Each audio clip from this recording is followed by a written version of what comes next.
Good morning and welcome to my blog, Wisdom for Today. It's a beautifully warm day here in New England, but here it is, November 5th, Election Day. And it's during this time that a lot of people's anxieties and fears and hurts have just been brought to the surface.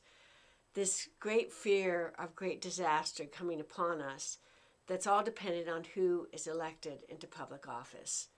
Now, don't get me wrong, I believe we should vote our convictions, and what we think is right should drive us into how we vote. But we don't depend on men for the goodness of our life. The word politic comes from the Greek word pala, which means city, and tik, which was used in a sense of power. So it's how do we divide power within a city?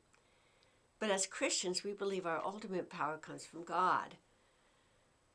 Whoever wins this next election should not change the way you pray or the gospel you preach.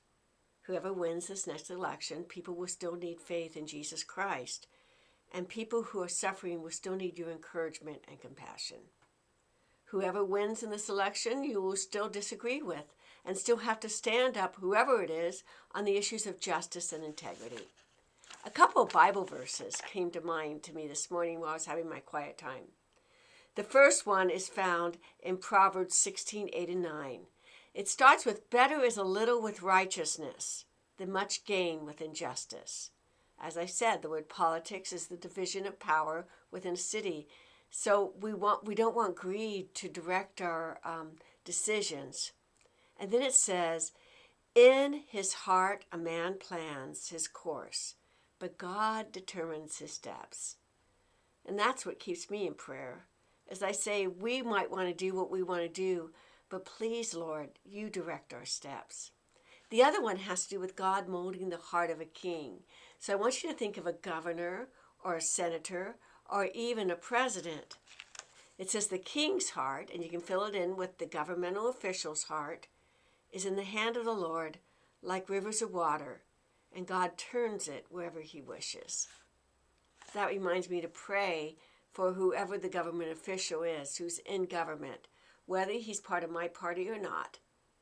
That reminds me to be kind and generous to people from a different side of perspective than me, and not to make them my enemy. You know, that's one thing that Abraham Lincoln said in 1861 with that election. He says, "Whoever wins, let us still be fellow citizens. Let us still be friends." That's my prayer for you today. Whoever wins, Jesus is still your God. Whoever wins, the gospel should still be directing your life. And whoever wins, you'll still have to stand up for justice, because that's a job that God has given us to do, and righteousness. So I pray that you put your anxieties in the hands of God, that you cast all your anxiety upon him, knowing he cares for you. And I pray that no matter what you're doing throughout the day, that you'll remember that God is in control.